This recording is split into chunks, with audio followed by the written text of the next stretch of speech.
The Lord be with you and with your spirit. I've gotten so used to doing that at Mass that I hope you don't mind if some of the things that are accustomed there will be our custom here. My dear brothers and sisters, we live in a very different time today than we did last week. I'm certain that many of you are frightened. Many of you are confused, and some of you are wondering what the big deal is all about. Let me assure you, this is not a dream. This is not divine punishment. This, however, is a fruit of the fall.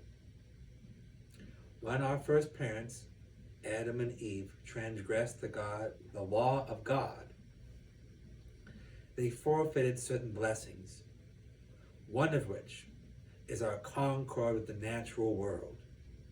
On account of that, sickness, disease, and death are part of our human lives now.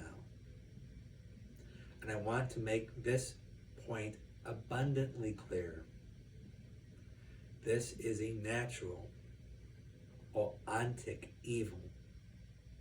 We should not be blaming anyone for this virus, principally because we do not have all the facts. We do not have all the information. And also, premature assignment of guilt is rash judgment. And it begins to harden our hearts. And it's all the more important that now, today, we be gentle, we be patient, and we be prepared. It was over a month ago that I gave the advice to start buying canned food. Now, that seems like the obvious thing to have done as stores have been swamped and as people have begun to hoard. This sort of panic is understandable. I wish I could tell you that it is my expectation that things will get better. They will, but not before they get significantly worse. Right now, in the state of Ohio, the last I checked, we had under 200 confirmed cases of the COVID-19 virus. We probably have at least, in actual cases, 1,600 to 2,000. It takes a long time for us to notice who has the virus, and we are having trouble making all the tests happen because it's swamping our medical system and our supplies are already being pushed to the limit. It is my supposition that by Monday, we will be under a lockdown. I could be wrong. I have been wrong many times in my life. But let's say I'm correct. Or that it's not Monday, it's Friday. But sometime pretty soon, we are ordered by the government to stay in our homes. What are we to do? 1. Eat, sleep, pray, work. The last one, you might be going, but my job doesn't have me doing anything right now. There's work that you can do at home. There's work that you can do either physically, like cleaning things up, or helping someone else do. If you have children, you can help them do long distance learning, or just help them learn, period. If you are elderly, and this is an accomplishment for you, that you're watching me via YouTube, or however I've been able to get this video up, it's time to learn the internet, and that's going to be work. But we have to maintain our health. We have to maintain our spiritual health. And in the scenario where we are under a lockdown, it's going to be very difficult for people to come to church. So, it's all the more important that we use whatever online resources we can, as well as our own personal piety. I carry around with me several devices that are incredibly powerful. The most powerful one is this. This rosary, and every rosary on this earth, has within it the capability of opening our hearts to the graces that lay dormant or neglected within us. That is what a sacramento does. It opens us up to what God is already attempting to give us. The Divine Mercy Chaplet, as well as the Stations of the Cross, can all be done at home. Hopefully by the end of the day, I will have the stations completely posted on the St. Therese website in case you don't have a set of them at home. And you should have a Bible.